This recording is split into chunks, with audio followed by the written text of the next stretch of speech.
Bring us in, Liam.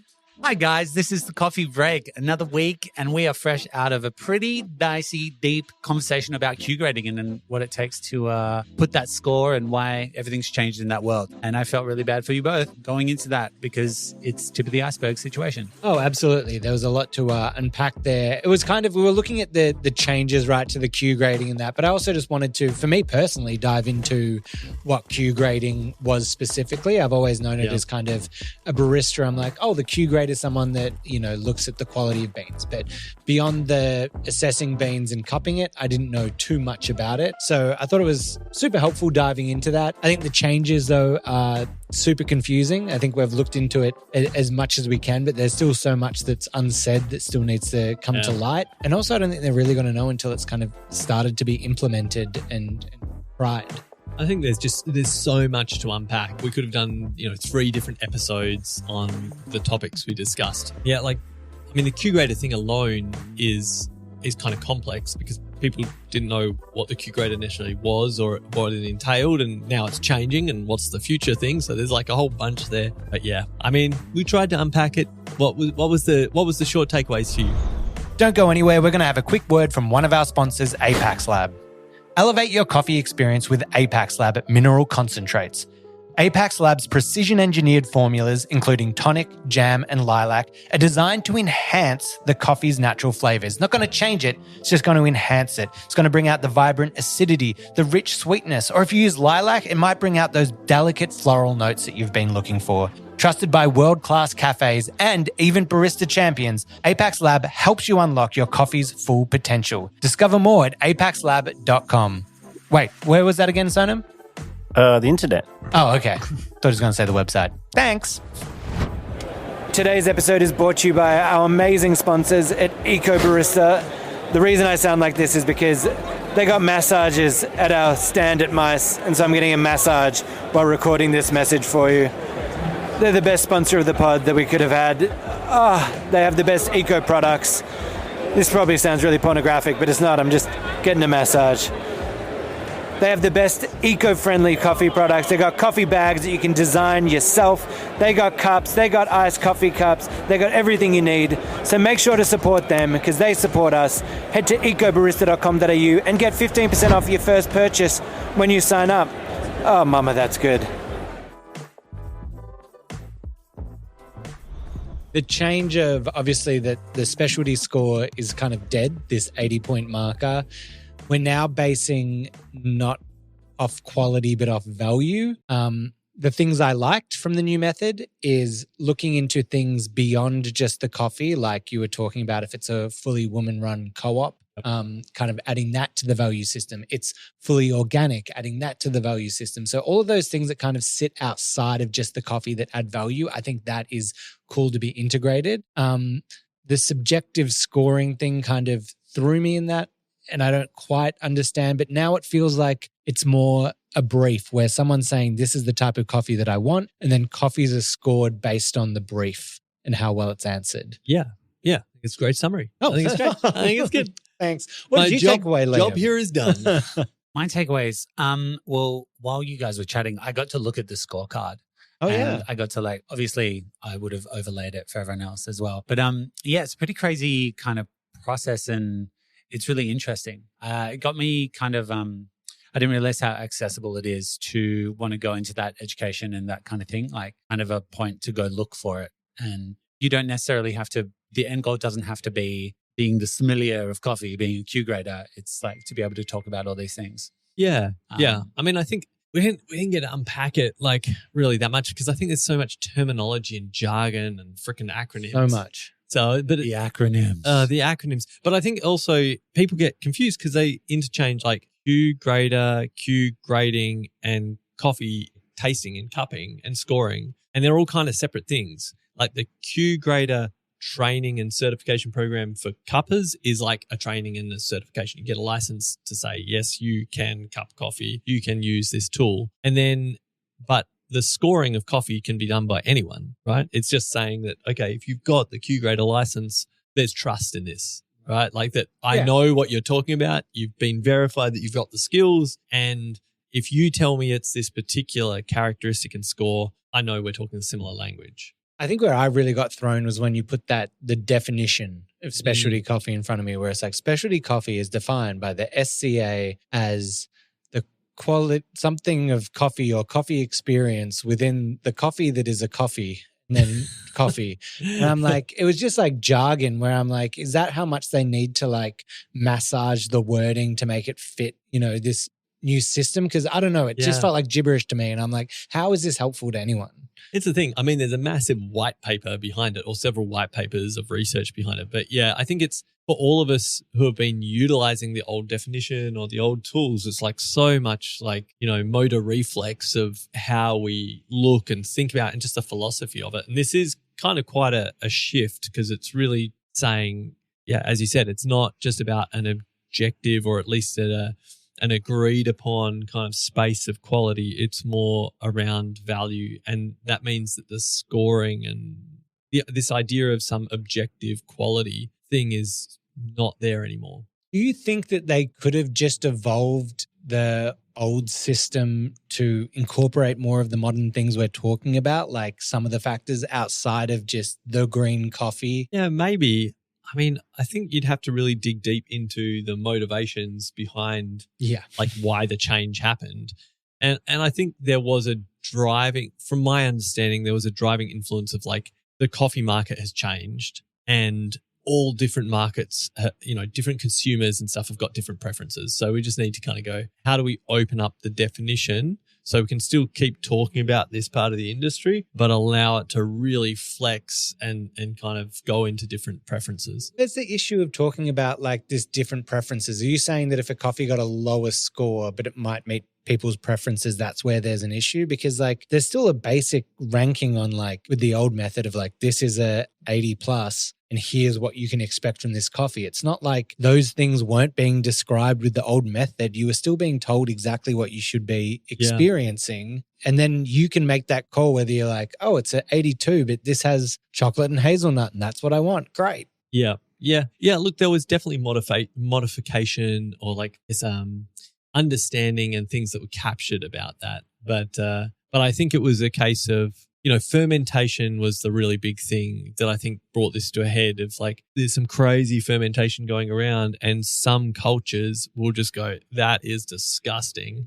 That is low quality, and score it really low. And so it couldn't achieve like a good price. And then other cultures would be the polar opposite and going, man, this is delicious. I want more of this crazy fruit, and score it really high. And while the trade was going, okay, there is a home for this, there's a value, having two very different quality scores. That does make sense. Was kind of hard to then for a producer to price it. The issue is, so people were always kind of calibrating, I think, to their market. They'd know like, oh, Liam loves like high acid coffees. I'm only going to send him the high acid coffees, no matter what the score is, even if I've got a low acid, really high score coffee. Yeah. I mean, it's kind of different, but it reminded me when you were talking about that of the different taste profiles. My brother-in-law is a winemaker, and when he's judging wines at like competitions or doing that kind of thing, there's a defect that can happen in winemaking, especially in Australia because of all our eucalypt trees. If one single eucalyptus leaf falls in a like batch of grapes in that from that, it imparts a flavor profile across the entire thing. And in early wines, I think it can be quite like menthol, like whatever, but it can sometimes, to some people, they're like, oh, that's so interesting and I haven't tasted that before. 96. And he's on the other end of the table going, cross, 0, defective wine.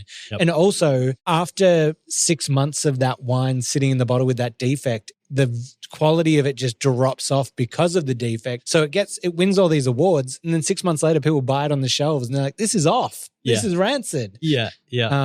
So it's like a weird thing again of that flavor preference of some people having that being like amazing and him as this purist being like, that's a defective wine and that flavor is by accident from poor farming or whatever it is. I think that's actually a perfect example because it is kind of like that with coffee that like if there's a home for it and people are excited and interested, there's this risk of like us doing confirmation about like, oh, this is the only shape of what specialty can be. Right. Washed coffee only. Exactly. Yeah. Like, I mean, the argument, I guess, against that is that it has evolved over time and it's just at maybe a slower pace, right, than these fringes. So, Well, I think we dived into it as we could. As we said, we'll Yeah. come back, we'll touch on it. But for right now, you know what I want to hear? Some coffee news.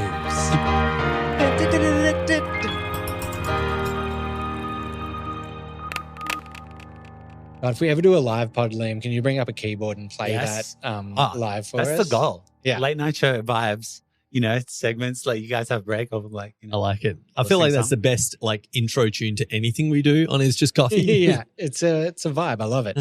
All right. Bad news for people who like almond or oat milk. A recent study has just shown that dairy pairs best with coffee for flavor and for texture. But then there's one interesting thing coming out of the alternative milk side of things. Oat milk and almond weren't actually the highest scoring preference from alternative milks. They found that cashew milk actually has the most promise for pairing with coffee. It's pretty interesting. Well, Sorry, Gen Z, your oat milk and almond's gone. It's cashew time.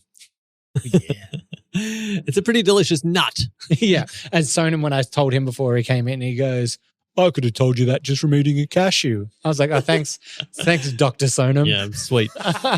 It's a pretty interesting study that's just come out. Yeah, it's on Nature. It's been published under Nature, so a scientific report there. We might be able to put in some little links somewhere in comments and things like that. But yeah, it was kind of interesting. I guess the caveat to your statement there, your all-encompassing hook is that this is nut milks specifically. So I don't think they were looking at things like rice milk or soy milk or anything like that. They don't need to because Just they the already nut. score way below anything else.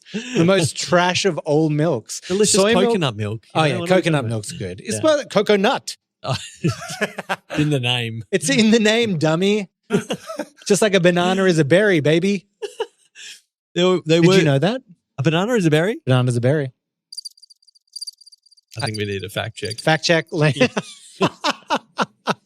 You piece of- Okay, fact check from Liam. Anyway, back while he fact checks, hit us. Yeah. I think that they kind of did this study. It seems like the researchers made their own nut milks. Okay, Yeah. so it was very And they were roasting some of the nuts for some of the nut milks as well, right? They To did try- roasted and unroasted. Yep. And yes, they kind of said cashew is the best of a not preferred bunch, I think was kind of the summary.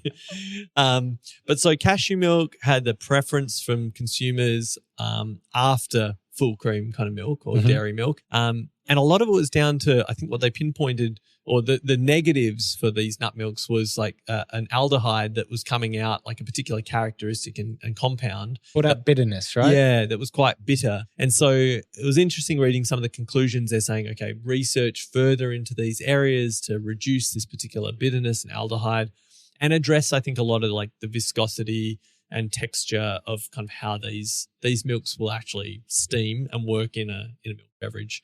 So there's a lot of research that's continuing. Even with the cashew they were talking about, it feels like it's more of a like less being almond milk, just almond. I think we're going to get to the best alternative milk that is going to be a blend of a few things, right? Could be, yeah. Like it might be cashew as a base, then with like an oat extract that's going to help with the sweetness elements of it that are going to make it pair more like dairy. So I think it'll be a bit of a mix and match kind of situation to really create the best alternative milk. It's not going anywhere. It's just growing. So I think, in the next few years, we will start seeing more of that kind of emerge in the market. Yeah. Yeah. It's used at the World Barista Championships as well. If you kind of look at them in their milk beverages, they're allowed to use non-dairy milks. And a lot of them are doing slight blends and combos to kind of add texture or sometimes even like a slight saltiness or a richness to the Mikhail balance. did that in his World Barista routine, I think. I can't remember exactly what he mixed, but it was something like cashew, macadamia. I don't know, something. It was like three milks that went in together there. It was funny. I did a video about it being like the World Barista Champion just won by mixing three milks together. Yep. And the comments were loud and proud from all baristas being like, if I get some wanker coming in asking for this because of this video, I'm going to kill you. And I was like, fair call. Fair enough. Fair call. Fair But enough. they should just make the one bottled one with the mix. That's it.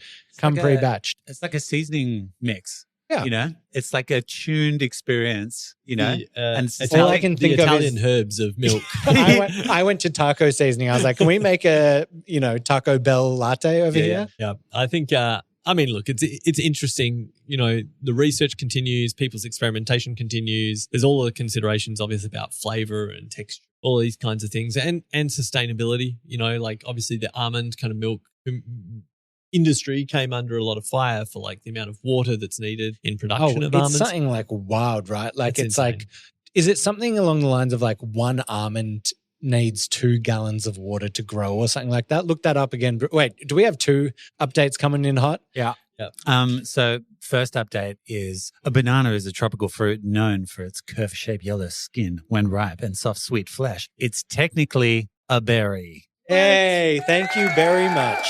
That is Hey, from crickets to cheering. just a confusion. Yeah. Play on. And then an almond. And how What's much an almond? 1 gallon of water to grow a single almond. There you go. A gallon of that's water, 3.8 liters. 3.8 liters per For one almond.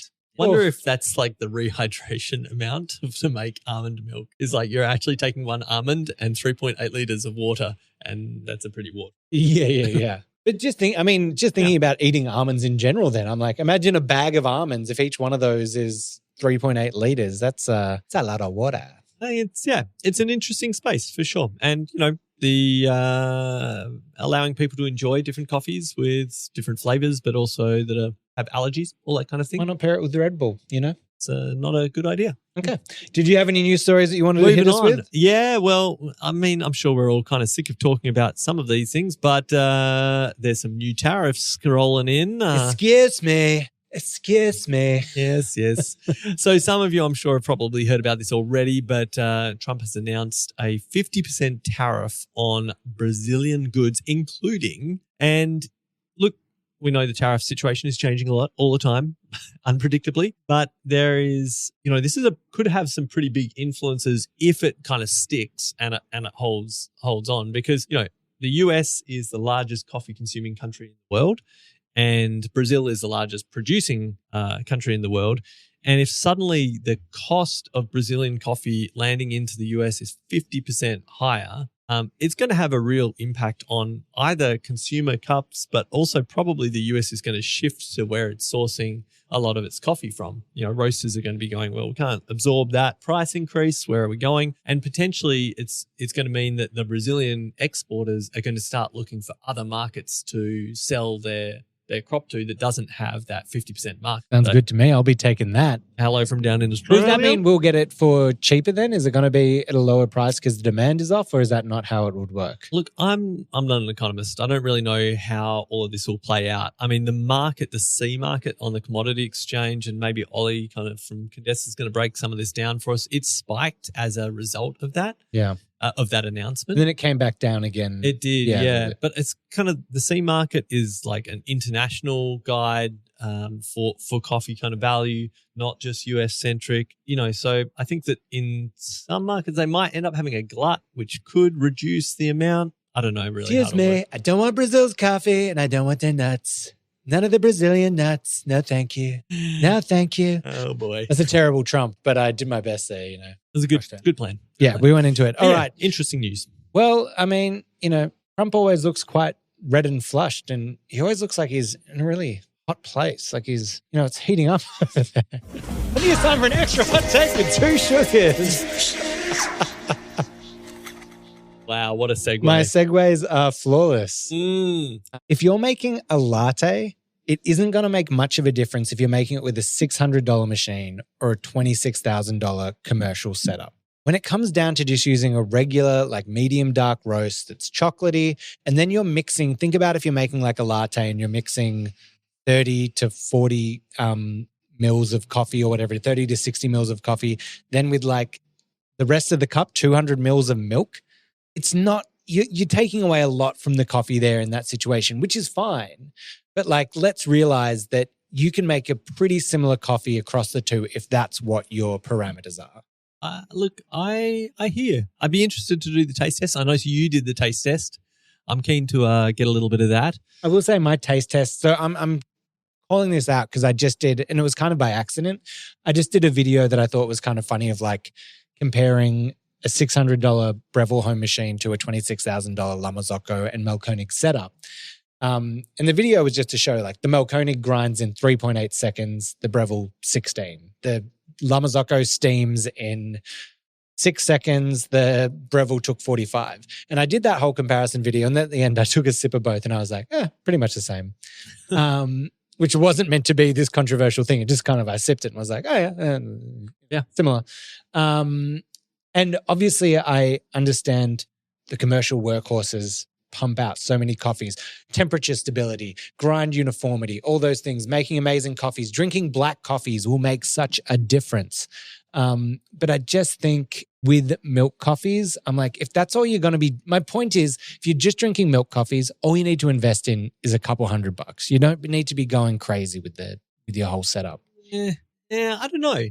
I mean, you did prove it. You did your personal bias taste test of like, oh, this is a cheap machine. Yeah. Great, tastes good. Not saying you just like cheap machines, but I think that there's kind of that threshold or that ceiling that then it's not worth kind of necessarily investing more money. Like maybe what you're kind of saying, like if you're using that darker roast, maybe the quality of the coffee is good but not amazing, that there's only so much you can polish those beans to increase the quality in the cup. And so, yeah, I totally agree. I think if you're going to invest in lower quality raw products, you still want to treat them right to kind of get the best experience out, but then you kind of like stop getting the return on your investment. The quality level starts getting smaller and smaller in that difference. And more expensive to get that. Yeah, and I would like to do that blind taste test side by side as well, because I did it 10 minutes apart because we filmed each section and then did it. So it wasn't like I was tasting them side by side and being like, oh yeah, the texture is a little bit better here. But it was just a preference. I was like, they're both really good. And if you're using, or to the other point of what you're saying, it's like if you're using a decent quality, it's fresh, you've got a really high quality milk that you're putting into it. I'm like, it was pretty great on both. And it's back to people's thresholds of like what they actually care about. You know, if you just want a really good coffee, great. If you want to get super geeky and you're dialing in your temperature and pressure profiling and you want to explore single origins, then sure, you're going to enjoy investing in better equipment. Yeah. And my evaluation comes from like the market, right? Like a lot of our listeners and audience are going to be more on that, like diving into trying different coffees every week and doing that. But you just got to know that the 90% of the audience out there just want this one thing, you know, and it's a very different market that we sometimes forget about. Yeah, for sure. We sometimes forget about it. I agree. You want my hot take? Hot take me. Okay. My hot take is that processing method terminology is a hot mess. Oh, I would react, but I need more clarification. Well, so you get your bag of coffee or you're looking online at getting some different stuff and you see the processing method that this coffee, and it's some kind of like 120-day anaerobic reverse osmosis thermoshock under a bright moon. Yeah. And you're like, or it's just like one word. It's like the interstellar method. Yeah. And you're like, okay, we don't necessarily, there's a whole heap of made up semi-scientific word terminology in here. And, you know, we don't often know what they mean. And I think it's cool. It's great. Everyone is experimenting and exploring these kind of methods to create some more value, create some interesting flavors. And that's really cool. I love that experimentation. But I think we're kind of a little bit unsure still about like, what does some of this terminology mean? Like, what does natural process mean? It's a catch-all phrase, right? Yep. That just means that it's the whole cherry dried kind of process. But how long was the whole cherry dried for? Was there any kind of anaerobic fermentation happening with it? Was it dried in like really tall peaks? Was it put into a bioreactor to really change that fermentation? You know, so there's a whole heap of modifiers, and we don't quite have the language to clearly communicate that. I was going to say, I agree with you on all those sides, but it's like when you're doing like a little label on a bag, it's also like, how do you get into the detail of like what's being done here and how much is that going to help better describe to people what they should be experiencing? Yeah, it is a fascinating space, right? Because if you think about other drinks like wine or beer, they're not telling you about the fermentation process that much. Like sometimes they will. Yeah, but like, I mean, again, we were talking about my brother-in-law. It's like he makes a Fiano and he took the effort to do all these 3 different processes with the same grape. He's like, Fiano has so much texture, but I only want to do then 1/3 of it on skins. I want to do the other third as a press, and I want to do the other third in this style over here. He's not passing on, maybe on the website or something, but he's not passing on that information. He's like, no, you should just love this when you open the wine. Yeah. I'll put in the work and then you just enjoy it. Yeah. And I think the whole point is that we're using these words to help us navigate to what we enjoy or what we want to service, right? So if you look at a coffee menu, you're like, I mean, Liam, what do you choose when it's on there? Is there a processing method that you prefer?